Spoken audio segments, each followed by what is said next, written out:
सबको जय यीशु और जोर से बोलिए।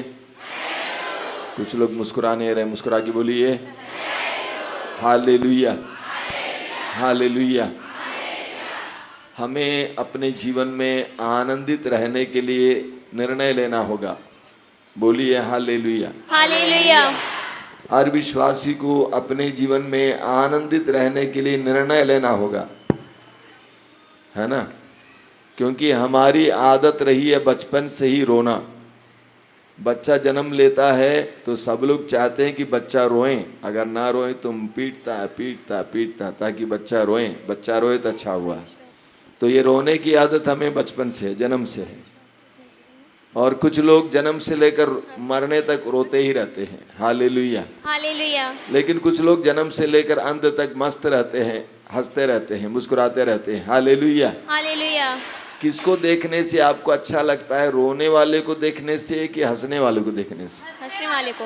हंसने वाले को। मैंने कहा, आप कहे हैं, हालेलुया। हालेलुया। तो रोने वाले को देखने से आपको कोई विशेष लाभ और आनंद नहीं होता है, लेकिन मुस्कुराने वाले, हंसने वाले को देखने से आपको भी हंसने की हिम्मत मिलती है।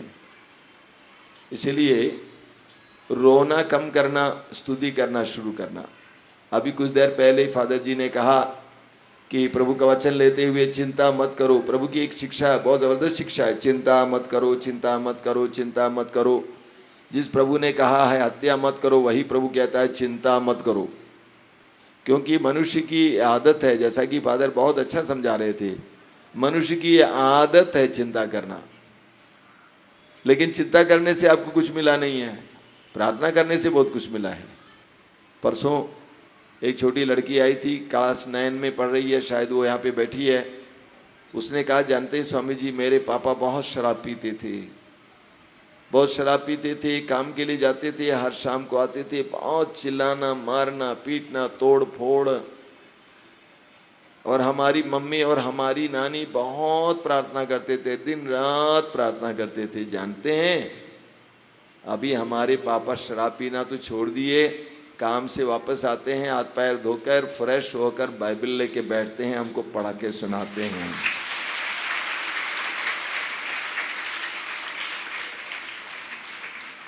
एक बहन यहाँ पे आई थी 3 महीना पहले, ज़्यादा दूर नहीं, पास की है। मैंने कहा बेटे आना, प्रभु के सामने प्रार्थना करना। कल फिर आई थी, कह रहे कि मैं यहाँ पे आ नहीं सकती हूँ क्योंकि मेरे पति मुझे देखते हैं कि, और घर वाले भी यहाँ पे आने नहीं देते हैं, और कोई दूसरा उपाय बता दीजिए कि दूसरा कोई तरीका, ताकि मेरा पति शराब पीना छोड़े और उस औरत को छोड़ दें, कुछ खिलाने पिलाने की चीज़। मैंने कहा कोई ऐसा उपाय नहीं है, एक प्रभु ही आपके पति के मन को परिवर्तित कर सकते हैं, आपके पति को उस नारी से अलग कर सकते हैं, और कोई चीज़ नहीं है। मैंने कहा तुम इधर उधर जाओ, लोग देंगे और पैसा लेंगे। उसने कहा कि भटकते हुए अंत में यहाँ पे आए हूँ स्वामी जी। मैंने कहा कोई दूसरा रास्ता नहीं, घर पे भी प्रार्थना कर सकती हो, घर पे भी प्रार्थना करो, प्रभु जिस तरह मेरा पति शराबी है और दूसरी नारी के साथ चल रहा है, उसी तरह इस संसार में ना जाने कितने ही लोग होंगे, उन सारे लोगों को मैं याद करती हूँ, उनके लिए प्रार्थना करती हूँ, हे यीशु उन पर दया करना। यीशु के नाम पर करना है, क्योंकि यीशु का नाम ईश्वर की ओर से एक सुंदर माध्यम के रूप में दिया गया है। मैंने कहा इस तरह तुम प्रार्थना कर, उसके बाद बताओ क्या होता है। कितने शराबियों ने शराब पीना छोड़ दिया है, सिर्फ उनकी पत्नियों की प्रार्थना के द्वारा, उनके बच्चों की प्रार्थना के द्वारा। आज नहीं छोड़ेगा, कल छोड़ेगा, लेकिन आपको विश्वास के साथ प्रार्थना को जारी रखना है, चिंता करके समय नहीं गंवाना है। Hallelujah, hallelujah, hallelujah, hallelujah. Hallelujah, hallelujah. प्रिय भाई और बहनों, पूरी बाइबल में हमें प्रभु के बहुत सुंदर सुंदर वचन पढ़ने को मिलती हैं,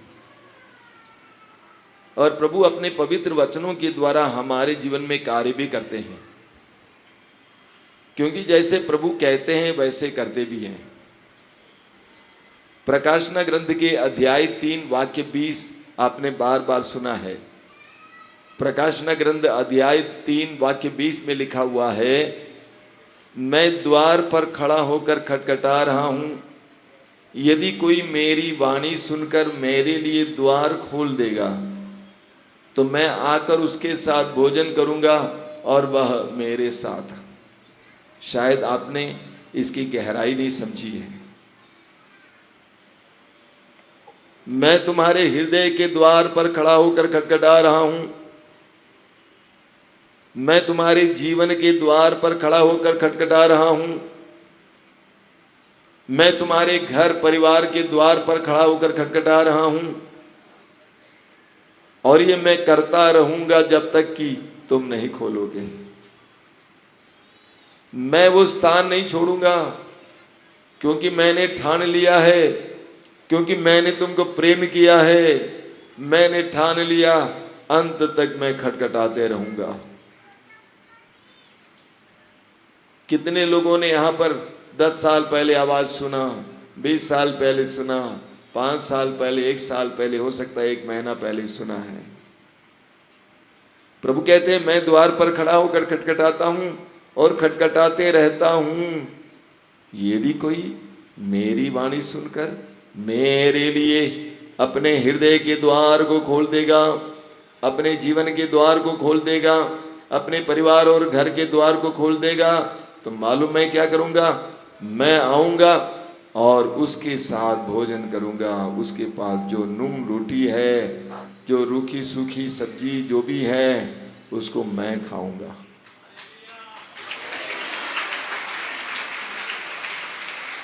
उसके पास जो कुछ है उसमें मैं सहभागी होऊंगा। उसके दर्द पीड़ा में मैं सहभागी होऊंगा। उसके जीवन की परेशानियों में मैं सहभागी होऊंगा। उसकी तंगी और गरीबी में मैं सहभागी होऊंगा। इतना ही नहीं, वह मेरे साथ भोजन करेगा। उसके बाद वह मुझसे ग्रहण करता जाएगा, मैं उसको दे दूंगा। एक आदान प्रदान होगा। मैं उसके साथ भोजन करूंगा। उसकी तंगी, उसकी दरिद्रता, उसकी पीड़ा, उसकी समस्याएं, उसकी जीवन की हर प्रकार की तंगी को उनमें मैं सहभागी हो जाऊंगा। मैं इस परिवार का हिस्सा बन जाऊंगा, उस परिवार का सदस्य बन जाऊंगा, और मेरे अंदर जो दैविक गुण है, मेरे अंदर जो कृपाएं हैं, मैं उसको देता रहूंगा। आदान प्रदान एक जबरदस्त वचन है, उसको बार बार दोहराना, इसका पालन भी करना। मैं एक साक्ष्य सुन रहा था। एक औरत थी और उसका परिवार टूटा फूटा था। पति पत्नी के रिश्ता ठीक नहीं था। 2 बेटे दूर चले गए थे घर से। तंगी में थी, गरीबी में थी। एक बार वो इसी वचन को सुन रही थी। उसके बाद उस बहन के अंदर एक इच्छा पैदा हुई। क्या इच्छा है? काश यीशु मेरे घर में भी आ जाते, काश यीशु मेरे घर में भी आ जाते। एक इच्छा उत्पन्न हुई और हर रोज वो प्रार्थना करती थी, हे यीशु मेरे परिवार में आना, हे यीशु मेरे परिवार में आना। कई दिन बीत गए। एक दिन वो कुछ काम कर रही थी, घर पे और कोई नहीं था। अचानक खटखटाने की आवाज सुनाई दी। जाकर उसने दरवाजा खोला, कोई नहीं दिखाई दिया। बंद की, वापस चली आई। काम को जारी रखा। फिर खटखटाने की आवाज सुनाई दी, फिर गई। फिर उसने दरवाजा खोला, दरवाजे के सामने कोई नहीं था। फिर वापस चली आई। कुछ देर के बाद उसके सामने प्रभु, साक्षात प्रभु दिखाई दिए और पूछा, तुमने मुझे क्या के लिए बुलाया था? तुमने मुझे क्या के लिए बुलाया था? वो नारी बिलखने लगती है, वो बोल नहीं पाती है कि मुझे क्या चाहिए। वो रोती है, बिलखती है, प्रभु के चरणों तक पहुंच जाती है और कहती है, मुझे कुछ नहीं चाहिए, मुझे आप चाहिए। मुझे कुछ नहीं चाहिए, मुझे आप चाहिए। आप चाहिए और कुछ नहीं चाहिए। और आप और मुझे भी वही चाहिए। न चंगाई, न धन, न कुछ। और हाँ, वास्तव में यीशु उसके घर में रहने लगते हैं। उस नारी ने देखा कि उसके घर में यीशु जब बसने लगे, उस दिन के बाद उस परिवार में आमूल परिवर्तन आया। उसके दो बेटे जो भाग गए थे, घर से चले गए थे रूठ कर, दोनों बेटे वापस आ गए। पति बिल्कुल शांत होकर घर पे आने लगे। परिवार में जहां तंगी थी, एक के बाद एक प्रभु की आशीष पाई और आशीष पाकर उनके जीवन में परिवर्तन आया। यीशु को बुलाना, चंगाई के लिए नहीं आना, यीशु के लिए आना। बोलना, यीशु मुझे चाहिए, तू चाहिए, चंगाई नहीं चाहिए। अगर तू मेरे जीवन में है, मेरे पास सब कुछ है, मैं विश्वास करता हूं मेरी समस्याओं का समाधान तू है, मेरे सवालों के जवाब तू है, मेरी तंगी का जवाब तू है। अगर तू मेरे परिवार में है, मैं जानता हूं तू सब कुछ नियंत्रित करेगा, तू मेरे बच्चों को नियंत्रित करेगा, तू मेरे कारोबार को नियंत्रित करेगा, तू मेरे खेत को नियंत्रित करेगा। मुझे तेरी जरूरत है यीशु, तू आ जाना। आज यहां से जाने से पहले प्रार्थना करना, हे प्रभु यीशु मेरे दिल में आना, हे प्रभु यीशु मेरे दिल में आना, मेरे दिल में, मेरे मन में, मेरे हृदय में, मेरे शरीर में न जाने कितनी गंदगियां हैं, बुराइयां हैं, मुझे शुद्ध करने आना। हे यीशु मेरे परिवार में आना, मेरे घर पे, मेरे परिवार में कितनी गंदगी है, कितना झगड़ा है, कितना ईर्ष्या है, जलन है, एक दूसरे प्रति सम्मान नहीं है। हे यीशु मेरे परिवार में आना। बोलना, प्रभु यीशु आज मेरे कारोबार में आना। कोई तरक्की नहीं होती है, कोई विकास नहीं है, खेत में कोई अच्छा अनाज नहीं होता है, मेरे खजाने में, मेरे कारोबार में आना, मेरे व्यवसाय में आना, मेरे खेती में आना। यीशु ही हमारे जीवन के समाधान है, समस्याओं का समाधान है। यीशु को आज बुलाना। आज यहाँ से जाने से पहले अंतिम प्रार्थना ये होनी चाहिए, हे प्रभु यीशु मेरे जीवन में आना, मेरे साथ मेरे घर आना। और हाँ, यीशु को अपने घर ले जाना। आज यीशु को अपने साथ अपने घर ले जाना।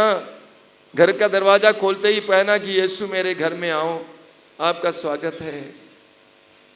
हर दरवाजा खोल देना, घर का हर दरवाजा खोलना, कहना यीशु ये मेरी संपत्ति है, ये मेरा घर है, ये मेरे कमरे हैं, इसमें आना यीशु, इसमें निवास करना।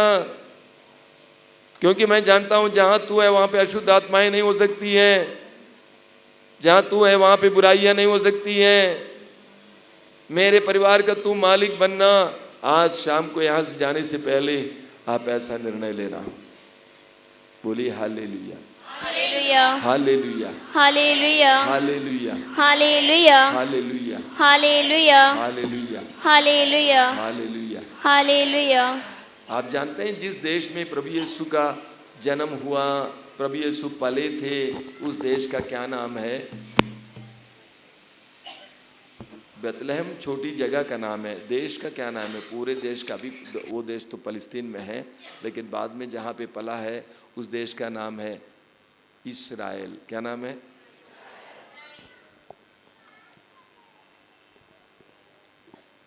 आज भी इस्राएल है। इस्राएल, हमारे प्रधानमंत्री जी 1-2 बार गए हैं शायद इस्राएल। यहूदी धर्म के लोगों का एक ही देश है इस्राएल, यहूदी देश। इस्राएल उस देश का नाम है। और पूरी दुनिया में आज भी इस्राएल की सेना बहुत मजबूत है। छोटा देश लेकिन मजबूत सेना। यहां तक कि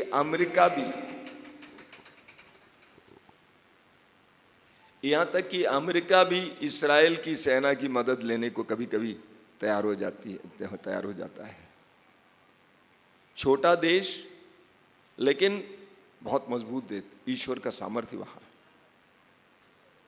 इस्राएली लोगों को ईश्वर की चुनी हुई प्रजा कहा जाता था। अब मुझे बताइए, जितने लोग जानकार है बताइए, ये इस्राएल नाम कहां से आया? इस्राएल नाम कहां से आया? इस्राएल नाम कहां से आया मालूम? हाँ, इब्राहिम का एक बेटा हुआ अपनी दासी से, उसका नाम है इस्माइल, वो हटा दिया गया। इब्राहिम का एक बेटा, एकमात्र बेटा हुआ अपनी पत्नी सारा से, उसका क्या नाम है? इसहाक। ध्यान से सुना, पूछूंगा अगली बार। इब्राहिम का एक ही बेटा था अपनी पत्नी से सारा, उस सारा से उसका नाम है इसहाक। इसहाक के दो बेटे थे, एक बेटा का नाम है एसाव, दूसरा का नाम है याकूब। ये दोनों जुड़वे थे, लेकिन एसाव थोड़ा पहले जन्मा था।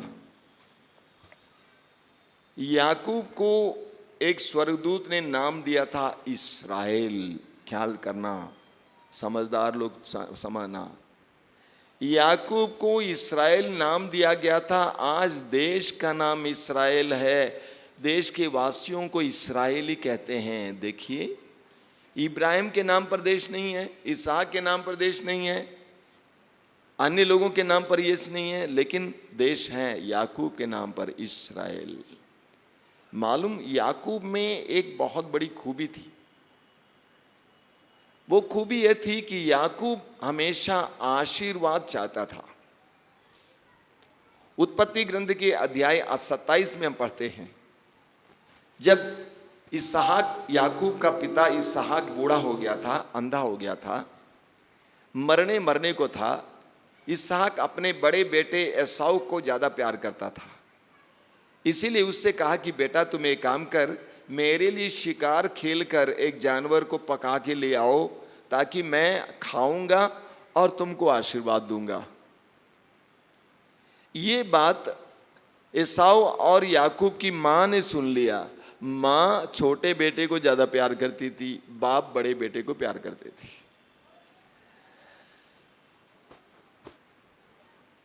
याकूब की मां ने याकूब को पास बुलाया और कहा कि बेटा, मैंने सुना है तुम्हारे पिताजी ने तुम्हारे बड़े भाई से कहा जल्दी से शिकार खेलकर पका के ले आओ, मैं खाऊंगा और तुम्हें आशीर्वाद दूंगा। तुम एक काम कर, मेरे लिए जल्दी से एक मेमना पकड़ के ले आओ, मैं उसको पकाऊंगा।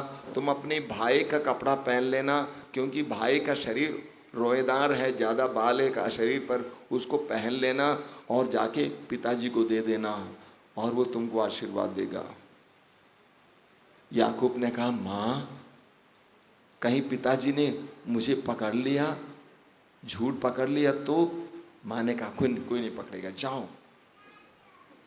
और याकूब ने जाकर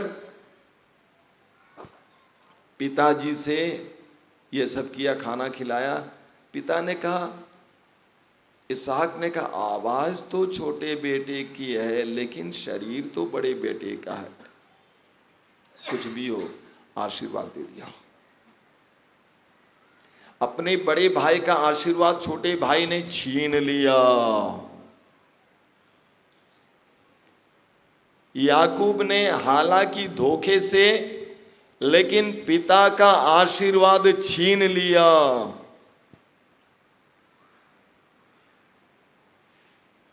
याकूब के अंदर आशीर्वाद के प्रति बहुत लालसा थी, इच्छा थी, उसको आशीर्वाद चाहिए था। आशीर्वाद। कुछ लोग आश्रम में सेवा देते हैं, चाहे वो तंबू वाला हो, जो तंबू यहाँ पर खड़ा करने वाले हैं, मिश्रा टेंट हाउस, उनको हम लोग सिर्फ 1/3 पैसा देते हैं। यानी बिल बनता है 75,000, तो हम लोग सिर्फ 25,000 देते हैं। वो ले लेता है, बोलते हैं कि स्वामी जी ठीक है, आश्रम से पैसा नहीं, आशीर्वाद चाहिए। अन्य भी कुछ लोग बोलते हैं, हमको पैसा नहीं चाहिए, हमको आशीर्वाद चाहिए। तो याकूब के अंदर आशीर्वाद के लिए लालसा थी, मुझे आशीर्वाद चाहिए। आगे भी आप पढ़ेंगे कि उसके अगले अध्याय में देखिए, याकूब को ऐसा ये हुआ, उसने आशीर्वाद छीन लिया। अगले अध्याय में 28 उसके वाक्य 15 में क्या लिखा, याकूब से क्या कहते हैं प्रभु, बहुत जबरदस्त। उत्पत्ति ग्रंथ अध्याय 28 उसके वाक्य 15 में,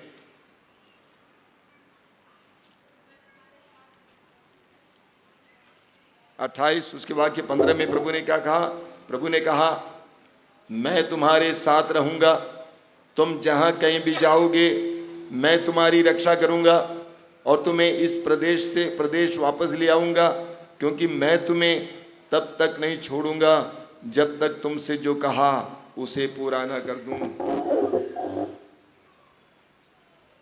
याकूब के अंदर आशीर्वाद के लिए प्यास थी, भूख थी, इसीलिए ईश्वर ने उसको आशीर्वाद दिया,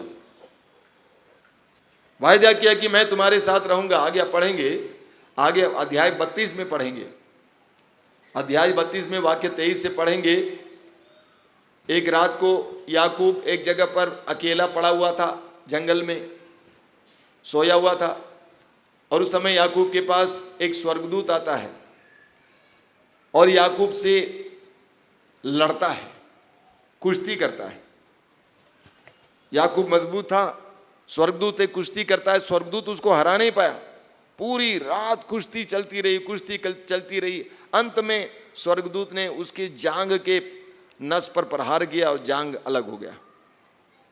इस तरह याकूब को हराया, और तब तक सुबह हो चली थी। स्वर्गदूत ने कहा, याकूब को नहीं मालूम था कि वो स्वर्गदूत है। स्वर्गदूत ने कहा कि मुझे जाने दो, मुझे छोड़ दो। तो याकूब ने क्या कहा मालूम, मैं तब तक आपको नहीं छोड़ूंगा जब तक कि आप मुझे आशीर्वाद ना दें। मैं तब तक आपको नहीं छोड़ूंगा जब तक कि आप मुझे आशीर्वाद ना दें। और स्वर्गदूत ने पूछा, तेरा क्या नाम है? उसने कहा, मेरा नाम याकूब है। हाँ, आज से तेरा नाम याकूब नहीं है, तेरा नाम इस्राएल होगा। उसको एक नया नाम मिलता है, सारी बिरादरी, सारे राष्ट्र का नाम याकूब को मिल जाता है। क्यों? क्योंकि उसके अंदर आशीर्वाद के लिए प्यास थी। दुनिया में बहुत सारे लोग पैसे के लिए, कपड़े के लिए, खाने के लिए, पद के लिए, यश के लिए लालची हैं, लेकिन आशीर्वाद के लिए। पूरी बाइबल में आप पढ़ेंगे, मैंने पिछली बार शायद आपसे कहा, बाइबल में जिस प्रभु के बारे में आप पढ़ते हैं वो प्रभु आशीर्वाद देने वाले प्रभु हैं। प्रभु ने इब्राहिम से कहा, जो तुम्हें आशीर्वाद दें उनको मैं आशीर्वाद दूंगा, जो तुमको अभिशाप दें मैं उनको अभिशाप दूंगा। प्रभु ने जिन जिन लोगों को चुना उनको प्रभु ने आशीर्वाद दिया। एक छोटा सा उदाहरण मैं देता हूं। हमारे यहाँ पे एक गाड़ी चलाते हैं राजू भाई, अभी गाड़ी संभाल रहे हैं। राजू भाई की बहू और बेटियां, उनके बच्चे हुए नॉर्मल। आज हर लड़की का ऑपरेशन होता है, नॉर्मल बच्चे हुए। मैंने कहा, राजू ये आशीर्वाद है। हो सकता है आश्रम से तुमको कैसे कम पैसा मिलता होगा, ये आशीर्वाद है। हमारे साथ आप जानते हैं, जब टीवी प्रोग्राम चलता था, टीवी में हमारे असिस्टेंट डायरेक्टर थे मुक्तेश्वर मिश्रा, आप लोग देख चुके हैं। हम उनको ज्यादा पैसा नहीं दे सकते थे, लेकिन विश्वास कीजिए उनके 2 बच्चे, सोने जैसे बच्चे, बहुत इंटेलिजेंट बच्चे, दोनों का जन्म नॉर्मल हुआ। मैंने कहा, मुक्तेश्वर ये आशीर्वाद है। अगर तुम्हारी पत्नी का पेट फाड़ा जाता 2-2 बार, वो बेचारी, उसकी जिंदगी बर्बाद हो जाती, तुम्हारा कितना पैसा जाता। ये आशीर्वाद है। सिर्फ पैसा ही काफी नहीं है, पैसे पे आशीर्वाद होना चाहिए। बच्चे ही काफी नहीं है, बच्चों पर आशीर्वाद होना चाहिए। नौकरी काफी नहीं है, नौकरी पर आशीर्वाद होना चाहिए। खेत काफी नहीं है, खेत पर आशीर्वाद होना चाहिए। इसलिए आशीर्वाद मांगिए प्रभु से। याकूब ने कहा, जब तक कि आप मुझे आशीर्वाद नहीं देंगे तब तक मैं आपको नहीं छोड़ूंगा। और सचमुच याकूब इतना आशीर्वादित हुआ कि आज याकूब को कोई भूल नहीं सकता है, क्योंकि उसके नाम पर एक देश है इस्राएल। सदियों सदियों के लिए उस आशीर्वाद का चिन्ह। तो हर विश्वासी के अंदर न केवल चंगाई के लिए यहां पे आना है, बल्कि प्रभु के लिए आना है और प्रभु के आशीर्वाद के लिए आना है। प्रभु का आशीर्वाद आपके परिवार को हो। मैं जानता हूं यहाँ पे कोई बहन बैठी है, नहीं बैठी है, अभी आज नहीं आई है, उसका पति शराबी था, ट्रक का ड्राइवर था, गाड़ी का ड्राइवर था। पति को से शराब के नशे से छुटकारे के लिए वो आती थी यहाँ पे, नशे से छुटकारा नहीं मिला, लेकिन एक चमत्कार प्रभु ने इस परिवार में किया। वो चमत्कार क्या था? उस बहन की एक बेटी नहीं बोलती थी, गूंगी थी। 3-4 साल की एक बेटी गूंगी थी, कभी नहीं बोलती थी। वो बहन यहाँ पे आती थी प्रार्थना के लिए, अपने पति को प्रभु छुड़ाए नशे से छुटकारा नहीं मिला, लेकिन उस बहन की बेटी जो गूंगी थी बोलने लगी। Hallelujah, hallelujah, hallelujah, hallelujah, hallelujah, hallelujah. तो हालांकि प्रभु ने उस बहन ने जो मांगा वो नहीं दिया, लेकिन प्रभु ने उस घर को आशीर्वाद दिया, और वो आशीर्वाद पड़ा उसके बच्चे पर। आज से चंगाई से ज्यादा आप प्रभु मांगिए, यीशु को मांगिए, और यीशु का आशीर्वाद मांगिए कि प्रभु मुझे आपका आशीर्वाद चाहिए, क्योंकि मुझे मालूम है अगर आपका आशीर्वाद है तो सब पूरा हो जाएगा। कितने लोग इस मंच पे आके साक्षी सुनाते हैं, शादी के लिए हमारे पास कुछ नहीं था, हमारे पास कुछ नहीं था, लेकिन शादी तय हो गई, शादी हो गई, प्रभु की आशीर्वाद से ज्यादा चीजें बच गई हैं। कितने लोग साक्षी सुनाते हैं। तो हमारे मन में प्रभु के आशीर्वाद के लिए एक लालसा होनी चाहिए, एक इच्छा होनी चाहिए।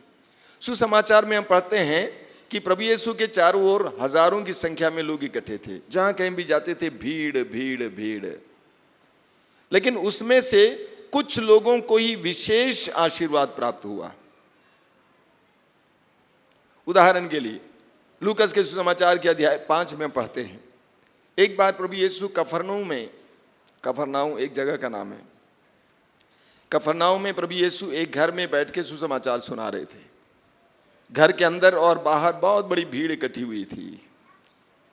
कुछ लोग एक अर्धांग रोगी को, जिसका शरीर सूख गया था, अर्धांग रोगी को यीशु के पास रखना चाहते थे, लेकिन वे यीशु के करीब नहीं आ सकते थे। इसीलिए वे पीछे चले गए और छत पर चढ़ गए और छत को फाड़कर एक खाट के सहारे प्रभु यीशु के सामने उस अर्धांग रोगी को रख दिया।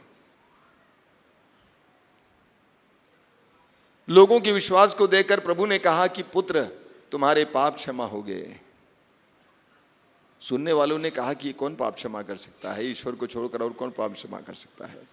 उनको समझाने के लिए कि मुझे पाप क्षमा करने का अधिकार है, प्रभु यीशु ने कहा अपने खाट उठाकर घर चले जाओ। उसी क्षण वो चंगा हो जाता है। बोलिए hallelujah, hallelujah, hallelujah, hallelujah, hallelujah, hallelujah, hallelujah. Hallelujah. सारी भीड़ अवाक रह गई। सारी भीड़ जो बड़ी उम्मीद के साथ आई थी, वे लोग अवाक रह गई, लेकिन इस आदमी ने चंगाई पाया। कभी कभी हमारे जीवन में ऐसा करना होता है, यीशु के पास आने के लिए, यीशु से मिलने के लिए, यीशु के करीब रोगियों को लाने के लिए कठिनाई मोल लेना पड़ता है। उनको छत को खोलना पड़ा। कभी कभी हमारे छत को खोलना होता है, परेशानी मोल लेना पड़ता है, क्योंकि प्रभु ये सब कुछ देखते हैं। प्रभु ने लोगों के विश्वास को देखा। प्रभु ने देखा कि बेचारे इनको कितनी परेशानी मोल लेनी पड़ी इसको ऊपर से नीचे लटकाने के लिए। उसको देखकर प्रभु ने उसको चंगा किया। मानो उस अर्धांग रोगी ने उसके विश्वास के जरिए प्रभु से चंगाई छीन लिया। इसी तरह सुसमाचार में कई उदाहरण है, बार बार आप सुनते हैं। 12 साल से रक्तस्राव से पीड़ित उस नारी के बारे में, जब सारे वैद्य छोड़ दिए, उसके मन में एक ही विश्वास आया, यदि मैं यीशु नाज़री के कपड़े के पल्ले को छू लूंगी मैं चंगी हो जाऊंगी। और वो विश्वास दृढ़ होता गया। एक दिन उसका विश्वास इतना दृढ़ हो गया कि वो भीड़ को चीरती है। हालांकि ऐसे रोगियों को भीड़ में आने की अनुमति नहीं है, पुरुषों के बीच में आने की अनुमति नहीं है। वह कायदा कानून का कुछ ख्याल नहीं करती है। बिना किसी चीज का ख्याल किए वो यीशु के पास पहुंच जाती है और यीशु के कपड़े के पल्ले को यूं छू जाती है, पल भर में वो चंगी हो जाती है। पल भर में वो चंगी हो जाती है। प्रभु यीशु ने पूछा किसने मुझे छुआ? वो नारी आती है, सारी बातें बता देती है। प्रभु ने कहा तुम्हारे विश्वास ने तुम्हें चंगा किया है। इतनी बड़ी भीड़ में से एक नारी ने यीशु से चंगाई छीन ली। एक नारी ने, इतनी बड़ी भीड़ में से एक नारी ने उसके विश्वास की दृढ़ता के कारण चंगाई छीन ली। जिस तरह याकूब ने उस स्वर्गदूत से आशीर्वाद छीन लिया, अपने बाप से अपने भाई का आशीर्वाद छीन लिया, उसी तरह इस नारी ने आशीर्वाद और चंगाई छीन ली।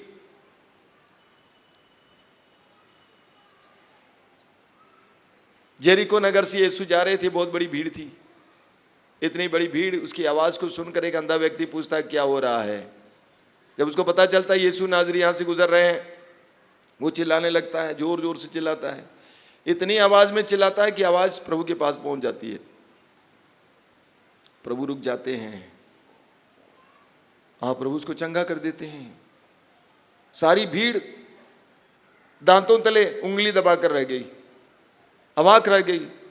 हम इसके पीछे जा रहे हैं, लेकिन देख ये अंधा, इस अंधे ने चंगाई छीन ली। सारी भीड़ यीशु के पीछे जा रही थी, लेकिन एक अंधे ने यीशु से चंगाई छीन ली। उसके विश्वास के जरिए, उसके बल के जरिए, उसके भरोसे के जरिए। देखिए, एक प्यास, एक तड़पन होनी चाहिए। मुझे चाहिए, मुझे चाहिए, मैं पाऊंगा, मुझे मिलेगा। और भी उदाहरण लीजिए, जक्केउस का उदाहरण सभी लोग जानते हैं। वहां पे भी बहुत बड़ी भीड़ थी। यीशु को देखना चाहता था, यीशु को देख नहीं पाता था क्योंकि वो नाटा था और चारों ओर भीड़ थी। लेकिन जक्केउस क्या करता है? जिस मार्ग से यीशु गुजरने वाले हैं, उस मार्ग के किनारे जो गुलड़ का पेड़ है उसकी डाली पर जाकर बैठ जाता है। यीशु ने देखा, देखो ये इंसान इतना बड़ा आदमी होते हुए भी पेड़ की डाली के ऊपर बैठा हुआ मुझे देखने के लिए। ओ ये कितना प्यार करता है, कितनी प्यास इसके अंदर है। जक्केउस देखने के लिए परेशानी मोल लेता है, लेकिन यीशु जवाब में कहता है आज मुझे तुम्हारे यहां ठहरना है, मैं तुम्हारे घर पे आ रहा हूं। सारी भीड़ खड़ी रह गई, ये कहकर मुनमुना रही थी यह एक पापी के यहां ठहरने जा रहा है। और हाँ, वह प्रभु के जक्केउस के घर की ओर चल दिए। भीड़ पीछे रह गई। चमत्कार है। जक्केउस ने यीशु का ध्यान और प्यार छीन लिया। पेड़ की डाली पर बैठकर, इतने बड़ा इंसान, बहुत बड़े धनी इंसान है और प्रमुख चुंगीदार थे, इतना ज्यादा काम करके प्रभु यीशु ने उसने प्रभु यीशु का प्यार छीन लिया, पकड़ के ले गया घर। बोलिए hallelujah, hallelujah, hallelujah, hallelujah, hallelujah, hallelujah. हमारे अंदर इस तरह एक प्यास होनी चाहिए, एक भूख होनी चाहिए। हमारे दिल में एक विश्वास होना चाहिए, भूख होनी चाहिए, प्यास होनी चाहिए कि मुझे यीशु चाहिए। मेरे जीवन की समस्याओं का समाधान यीशु है। हे यीशु, तेरा आशीर्वाद मेरी जिंदगी को बदल सकता है। छोटी चीज के लिए मत मांगिए, थोड़ी सी चंगाई के लिए मत मांगिए, थोड़ी सी चंगाई के लिए यहां पे मत आइए। यीशु को ले जाइए, चंगाई देने वाले को ले जाइए। वो आपके साथ रहेगा, वो आपके साथ काम करेगा। परिवार में यीशु का स्वागत करना, इसीलिए मैं बार बार लोगों से बोलता हूं, सब लोग मिलकर परिवार में प्रार्थना करना, एक साथ रोज प्रार्थना करना। क्योंकि प्रभु ने वायदा किया है मत्ती अध्याय 18 वाक्य 20 में, जहाँ 2 या 3 मेरे नाम पर इकट्ठे होते हैं उनके बीच में मैं उपस्थित रहता हूं। जब आप प्रभु के नाम पर इकट्ठे होते हैं वहां पर यीशु उपस्थित हो जाते हैं। माँ बाप बच्चे प्रभु के नाम पर इकट्ठे हो जाते हैं, चाहे कैसी भी प्रार्थना आप बोलें, रोजरी बोलें, स्तुति करें, वचन पढ़ें, वचन गाएं, गाना गाएं, कोई भी प्रार्थना हो, प्रभु के नाम पर प्रार्थना होती है, एक साथ प्रार्थना होती है, तो वहां पर प्रभु यीशु उपस्थित होते हैं। प्रभु यीशु की उपस्थिति ही आपकी समस्याओं का समाधान है। यीशु के आने से आपके जीवन की परिस्थितियां बदल जाएंगी। आपकी चिंता करने से कुछ नहीं बदलेगा। आपके सोचने से आपका शराबी पति नहीं बदलेगा। आपको रोने से आपका शराबी पति नहीं बदलेगा। आपके रोने से आपका रोग नहीं मिटेगा। आपके रोने से आपकी तंगी, आपकी गरीबी नहीं मिटेगी। ये सब बेकार है। ये सब बंद करो, रोना धोना बंद करो, इधर उधर जाके अपनी कहानी सुनाना बंद करो। प्रभु को अपने पास लाओ, प्रभु को अपने परिवार में लाओ। यीशु को आपके परिवार में आने दीजिए। यीशु को आपके परिवार की हर परिस्थिति को अपने अधिकार में लेने दीजिए। जिसकी शादी नहीं होती है प्रभु अपने ढूंढ निकालेगा। प्रभु आपसे अच्छा जानते हैं, आपसे अच्छा वो जानते हैं। उनके समक्ष उपस्थित हो जाइए, यीशु को परिवार में लाइए, आपकी समस्याओं का समाधान हो गया।